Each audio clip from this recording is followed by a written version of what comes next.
Hormones secreted by anterior pituitary. So in previous video we have seen the introduction of pituitary gland. We have seen location of the pituitary gland and physiological anatomy of pituitary gland. In this class we are going to see various hormones secreted by anterior pituitary gland. So this has been also discussed in our previous video that hypothalamus regulates secretion of anterior pituitary gland. So from hypothalamus, various regulatory hormones are secreted, which regulate the secretion of the hormones secreted by anterior pituitary. Again, we quickly revise. PRH, that is prolactin releasing hormone. It is released from hypothalamus, which cause secretion of the prolactin, which act on the breast to secrete the milk. And opposite to that is prolactin inhibitory hormone, which inhibit the prolactin secretion. Then this is thyrotropin releasing hormone, which act on the pituitary gland to secrete TSH, that is thyroid stimulating hormone, which act on the thyroid gland to release thyroid hormone. Corticotropin releasing hormone, which secrete ACTH from the pituitary, that is adrenocorticotropic hormone, which act on the adrenal cortex to release cortisol. GHRH, that is growth hormone releasing hormone, is released from the anterior pituitary, which it is released from the hypothalamus, which act on the anterior pituitary to release growth hormone, which cause growth of all the cells throughout the body, and from liver it secretes insulin-like growth factor. Opposite to that is growth hormone inhibitory hormone, that is somatostatin, which inhibit growth hormone. GnRH, that is gonadotropin releasing hormone, act on the anterior pituitary to release FH and FSH, which act on the gonads in male and female, which produce respective androgenic effect in according to the gender. So this is again figure to show you the different hormones secreted by anterior pituitary. You can see that ACTH, GH, MSH, TSH, gonadotropin, these are all secreted by anterior pituitary. Simultaneously, you can visualize the hormones secreted by posterior pituitary. These are oxytocin and ADH. Two hormones are secreted from posterior pituitary gland. Now about detail about growth hormone. It can be asked as a short note or full question also. Growth hormone. So source of the growth hormone is acidophilic cells of anterior pituitary gland known as somatotropes. This growth hormone is protein in nature, means it is made up of amino acid. Action of the growth hormone, as the name suggests, it causes general growth of the body, growth of all the tissues. It increases mitotic cell division so that the cell number as well as increase in size and number of the cell increases throughout the body. It causes differentiation of the cells, like cells into bone and muscle cells. You know that whenever the embryo is formed, all the cells are alike, but after the development of the body, the cells of bones, muscles, or each and every organ are different from each other. That is called differentiation. Cells of the bone are called osteoblast and osteocyte and osteoclast. And muscular cells, you know that these are striated cells. So these are different. So growth hormone causes this differentiation of cells into different organs, right? Then metabolism of the protein, lipid and carbohydrate, it is also one of the action of growth hormone. So action, metabolic function, and act on bone and cartilage. So metabolic function, these are three types: protein metabolism, fat metabolism, and carbohydrate metabolism. We are going to see one by one each. So growth hormone causes protein metabolism by enhancement of the amino acid transport to the cell membrane. For protein metabolism, amino acid should be transported through the cell membrane. So most of the amino acid is transport is increased under the effect of growth hormone. Growth hormone also increase amino acid concentration in the cell and thereby increase protein synthesis. So protein synthesis increase is the effect of growth hormone in which under protein metabolism. For increasing protein metabolism, you need increased RNA translation. For increased protein synthesis, you need increase in RNA translation. So growth hormone brings this increase in RNA translation. It increases protein synthesis by ribosome. So because of the increased RNA translation, there will be increase in protein synthesis by ribosomes. This effect is independent of amino acid transport. Third action of growth hormone on protein metabolism is increased DNA transcription. You know that this RNA translation, DNA transcription, it is all required for protein synthesis. It occurs after 24 to 48 hours. DNA transcription causes increased production of mRNA, which is essential for protein synthesis. So because of the mRNA, there will be more protein synthesis and more growth. You know that growth hormone causes growth. So for growth, protein is required, and for protein synthesis, RNA translation and DNA transcription is required. So in the long run, this is the most important function. So by DNA transcription, mRNA is formed, and mRNA formation is the key for protein synthesis. Decreased catabolism of the protein and amino acid. So growth hormone actually brings protein synthesis and decrease in breakdown. So there will be decreased protein breakdown under the effect of growth hormone. Why? Because as a fuel, fat is used under the effect of growth hormone. Fat is used as a fuel and it is sparing protein. So this growth hormone is called as protein sparer because it uses fat. And if you have growth hormone more, fat will be utilized as a source of energy and protein will be spared as a source of energy. So growth hormone are called as protein sparer. Now fat metabolism. Growth hormone cause release of the fatty acid from adipose tissue. You know, in and around abdomen, adipose tissue is present. So this adipose tissue, from this adipose tissue, fatty acid will be released under the effect of growth hormone. It will lead to increased concentration of fatty acid in blood. This fatty acid move to the blood. So in blood, there will be increased concentration of fatty acid. So fat is utilized as the source of energy. Under the growth hormone, we have already seen in previous slide that fat is used as the fuel because fatty acid is moved from the adipose tissue to blood and this fat is used as the source of energy. To understand this, you have to repeatedly revise this video and see that how it is useful, how the fat is utilized and protein is spared. Growth hormone promote fat utilization with protein deposition. This is same as previous statement. It spares the protein as the source of energy and utilize fat. In simple word, under the action of growth hormone, more fat will be utilized as the source of energy rather than the protein. So it increase lean body mass. As the fat is utilized as the source of energy, lean body mass will be increased. Now another action of growth hormone is carbohydrate metabolism. It decrease in peripheral utilization of the glucose for production of the energy. So decreased utilization of the glucose will be there. Reasons: more acetyl-CoA will be formed during the metabolism of the fat and this acetyl-CoA inhibit glycolytic pathway. So peripheral utilization of the glucose decreases because glycolysis decreases under the effect of acetyl-CoA. So more free fatty acid is available for production of the energy. Second action is increase in glycogen deposition in the cell. As the glucose is not utilized for the production of the energy, this glucose is converted to glycogen and it is stored inside the cell. Decrease glucose uptake in tissue such as skeletal muscle and fat. Cells become saturated with glycogen.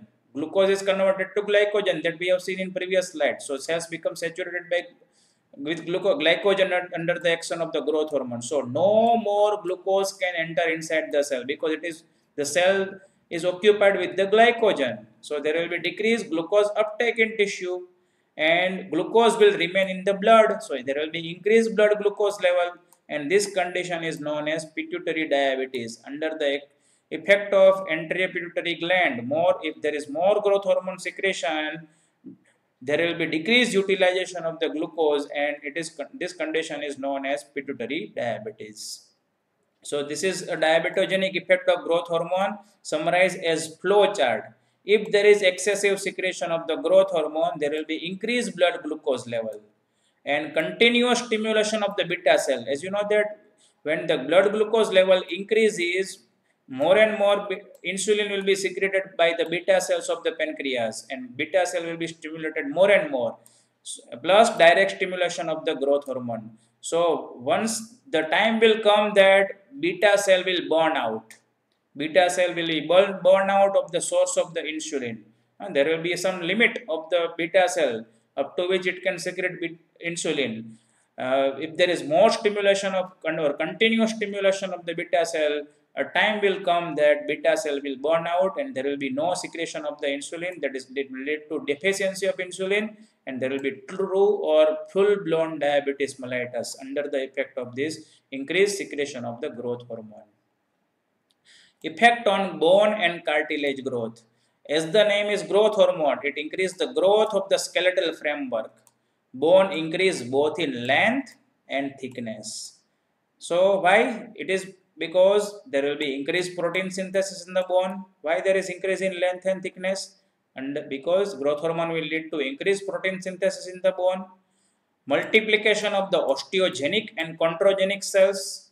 Osteogenic cell produce bone, chondrogenic cell produce cartilage. So growth hormone, it will lead to the multiplication of the both type of the cell, and so that bone and cartilage will be having the more and more growth. Conversion of the chondrocytes to osteogenic cells. There will be also increase in intestinal absorption of the calcium. Calcium is required for bone growth. So growth hormone increase the absorption of the calcium from intestine and increase deposition of the calcium into the bone. Growth hormone increase bone length until it fuses with the epiphysis, fuses with the shaft. As you know that at the certain age, epiphysis fuse with the shaft, and after that growth hormone can't cause the growth of the bone in length. So bone length will be fixed. After that, growth hormone cannot increase the length, but bone can grow in thickness at any time due to growth hormone. So after the fusion of the epiphysis, growth hormone cannot increase the length of the bone, but thickness of the bone can increase. Especially like membranous bone, jaw bone and skull bone, it can become thicker. There is one condition known as gigantism. This is applied physiology. If there is hypersecretion of the growth hormone before fusion of the epiphysis with the shaft, this condition is known as the gigantism. There will be enormous growth of the skeleton. So if before fusion of the epiphysis with the shaft, hypersecretion of the growth hormone is there, the person will become giant. We will see more in detail in applied physiology video. Acromegaly is hypersecretion of the growth hormone before fusion of the epiphysis. Sorry, this is after. Actually, this is after fusion of the epiphysis is acromegaly. Mode of action of the growth hormone. Growth hormone has no direct effect on the bone. It acts on the bone through somatomedin. Growth hormone causes liver to secrete small amount of the protein known as somatomedin. And these are two types of the somatomedin, IGF-1 or somatomedin C. IGF is insulin-like growth factor 1 and insulin-like growth factor 2, through which this growth hormone acts. So growth hormone acts through this IGF-1 and IGF-2. IGF-2 causes fetal growth and somatomedin C or IGF-1 causes bone growth. Normal value, no need to remember, we'll skip this. So this is the value of growth hormone during the day. As you know that when the day start at 8 a.m. growth hormone level, it increases after 10 a.m. and it will be more at the 12 noon. After that it falls around in the evening. It will be in the afternoon it will be low. In evening again rise and more it around 7:30 p.m. Then at the 12 midnight it will be more, and during sleep it remains at the low level. So there are two peaks actually at the 12 noon, at around 12 noon, at 12 midnight growth hormone level is increased. Role of hypothalamus in regulation of growth hormone. As you know that from hypothalamus, growth hormone releasing hormone and growth hormone releasing polypeptide are secreted, which regulate the secretion, as well as inhibitory hormone. Whenever there is excess of the growth hormone inhibitory hormone is stimulated from the hypothalamus. So this is the figure that whenever there is hypoglycemia, fasting, starvation, exercise, stress or trauma, it will lead to the stimulation of the hypothalamus, which will secrete growth hormone releasing polypeptide and growth hormone releasing hormone. So which will act on the anteropituitary to secrete more and more growth hormone. So there will be more growth of the liver and other tissue, and the somatomedin, it will cause negative feedback inhibition on hypothalamus. There is growth hormone inhibitory hormone which inhibit the anteropituitary gland, and so that under this effect growth hormone will not be secreted. So this both growth hormone releasing polypeptide and growth hormone releasing polypeptide hormone which increase the growth hormone secretion, GHIH, which inhibits the growth hormone secretion. Mechanism of action of the growth hormone, it stimulates the growth hormone secretion by attaching to the specific cell membrane receptor on outer surface of the growth hormone on the pituitary gland. The receptor activates the adrenal cyclase system and the cell membrane by increasing intracellular level of the cyclic adenosine monophosphate. It will cause this short-term and long-term effect. No need to go into the other detail as we have already covered in the video. Other hormones of the anteropituitary gland are, we have already seen that somatotropes secrete human growth hormone. That human growth hormone causes the growth of the body, general of the and metabolism. Thyrotropes, which act on the which secrete the TSH and stimulate and secrete the thyroid hormones. Gonadotrope, which causes secretion of the FSH, and LH, which act on the gonads. FSH stimulates the sperm production by the testes. LH stimulates secretion of the testosterone by the testes. FSH stimulates production of the oocyte and secretion of the estrogen by ovaries in case of the female. LH stimulates secretion of the estrogen by ovaries, ovulation, formation of the corpus luteum, and secretion of the progesterone by corpus luteum. So LH and FSH is the reproductive action on the reproductive tract, right? And it helps in the reproduction. Prolactin is secreted by lactotrope. These are all cells of the anteropituitary gland, right? Somatotrope, thyrotrope, gonadotrope, and lactotrope. Lactotrope secrete prolactin hormone which act on the breast to prepare the mammary gland for breast milk secretion. Corticotrope secrete the ACTH, adrenocorticotropic hormone, which act on the adrenal gland to stimulate the adrenal cortex to release the glucocorticoid. And also MSH is melanocyte stimulating hormone, which causes skin pigmentation. Applied physiology of the growth hormone. So there are conditions we have already seen. Gigantism, it increase growing, that is increase in growing. Giants, the person become giant, person body will be large. So it is due to activity of the somatotrope or tumor during the development. If there is pituitary tumor and hyperactivity of the somatotrope, so there will be more and more secretion of the growth hormone, that is before puberty. Giants will have hyperglycemia. Acromegaly is increased growing part of the acral part of the body. Acral part is limbs, right? So it is due to increased activity of the somatotrope or tumor after puberty. So difference is before puberty and after puberty. Before puberty, there is increased activity of the somatotrope. There will be gigantism. If after puberty, it will be acromegaly. Acromegaly is acral. So here only limbs will be grown. So bone grow only in thickness. There will be enlargement of the hand and feet. Membranous bones such as cranium, nose, the supraorbital ridges, chin, all will be enlarged and thickened. So hypersecretion of growth hormone, this you need to remember. Before puberty, it will lead to gigantism, and after puberty, it will lead to acromegaly. Gigantism is excess growth of the body. Subject look like a giant with the height of 7 to 8 feet. I am going to show you photograph also. So here cause is hypersecretion of the growth hormone in the childhood. So again this is same hypersecretion before fusion of the epiphysis.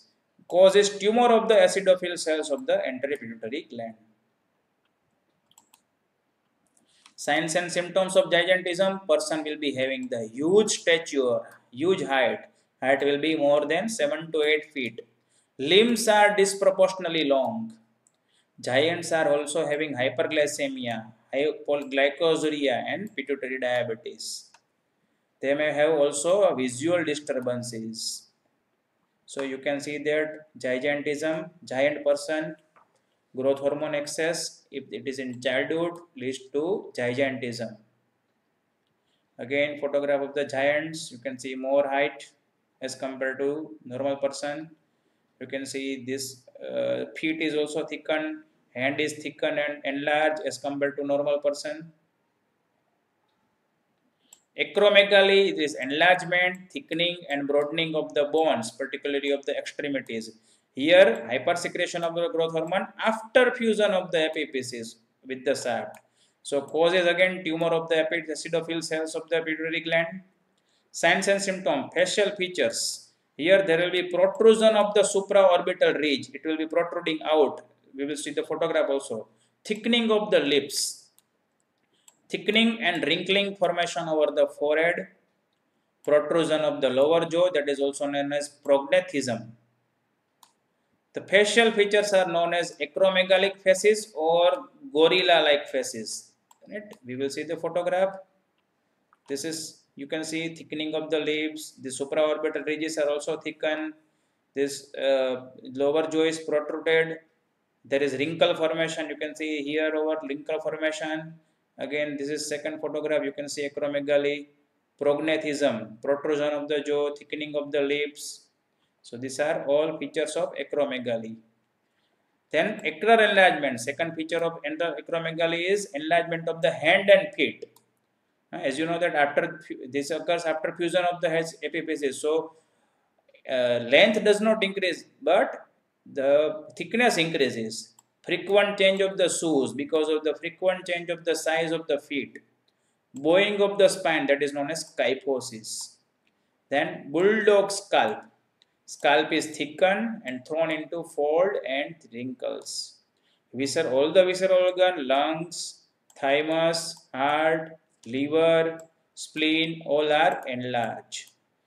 Then this acromegalic person may be also having diabetes, that is hyperglycemia and glycosuria. Then bitemporal hemianopia, that is the temporal side of the vision is lost.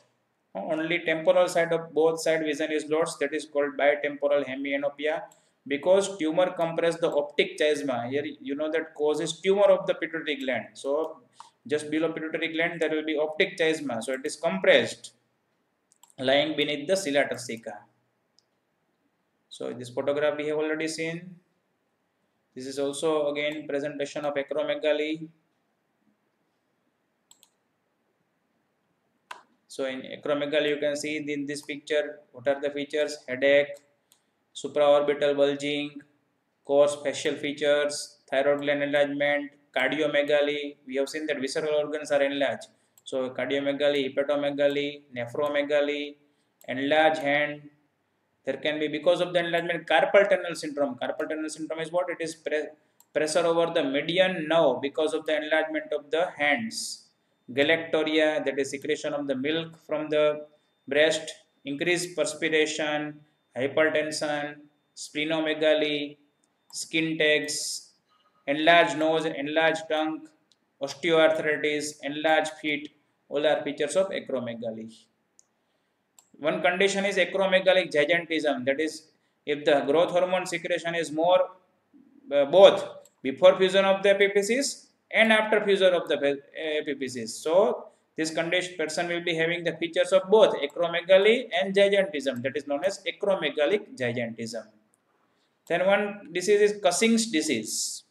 It can be separately as a short note also, that is due to hyperactivity of the pituitary or adrenal, both, right? So here we will see the cause is pituitary cause. Whenever there is basophilic adenoma of the pituitary, this is the tumor of the pituitary gland. So there it will lead to the more secretion of the ACTH hormone. In Cushing syndrome, Cushing disease, there will be more secretion of the adrenocorticotropic hormone. So this adrenocorticotropic hormone will lead to the stimulation of the adrenal gland. This is just read as adrenal, stimulation of the adrenal gland.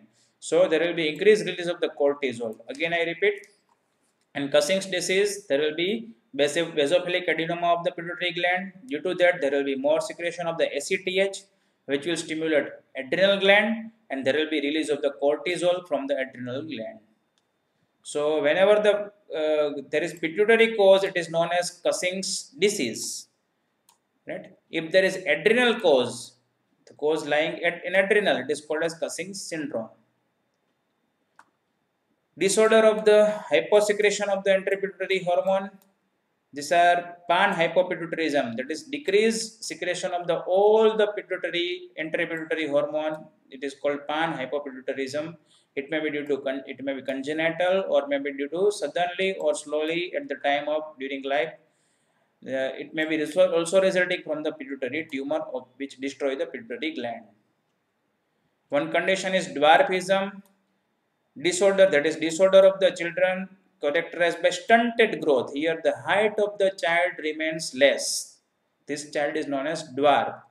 Why? Because of the reduction of the growth hormone secretion. Growth hormone secretion is reduced during infancy and early childhood due to deficiency of the GHRH from the hypothalamus, or due to atrophy or degeneration of the acetophilic cell, or due to tumor of the chromophobe. That is the most common cause. So the growth hormone deficiency will lead to decreased height of the child. So it will persist. So the in adult life also there will be decreased height, and this person is known as dwarf. So this condition is known as dwarfism. Panhypopituitarism, we have already seen decreased secretion of the all anteripituitary hormone. The cause is congenital or pituitary tumor. Signs and symptoms of this dwarfism: stunted skeletal growth, maximum height will be 3 feet. It is just opposite to gigantism. You know that in gigantism the height is 7 to 8 feet. Proportionate growth, head may be enlarged. All the other parts of the body are proportionately growth, but head may be enlarged. Normal mental activity, there will be reproductive growth. Only if the growth hormone deficiency is there, then reproductive function will be normal. In panhypopituitarism, because of the panhypopituitarism, if dwarfism is there, puberty will not be obtained. So the treatment of this condition is to give human growth hormone. This we will skip. Acromicria, that is atrophy of the extremity of the body. Here the cause is deficiency of the growth hormone due to deficiency of the GHRH, or atrophy or degeneration of the acetophilic cell, or tumor of the chromophobe cells. Again, cause may be also due to panhypopituitarism. So signs and symptoms of acromicria are micria is small, so atrophy and thinning of the hands and body fits, associated hypothyroidism, hyposecretion of the adrenocorticotropic hormone, lethargy, obesity, or loss of sexual function. This we will skip. So in this applied physiology, most important part you need to remember: increase, that is gigantism and dwarfism, as well as Cushing's disease. Cushing's disease we will cover in detail in another video of adrenal cortex. So that is all for this part. Thank you very much.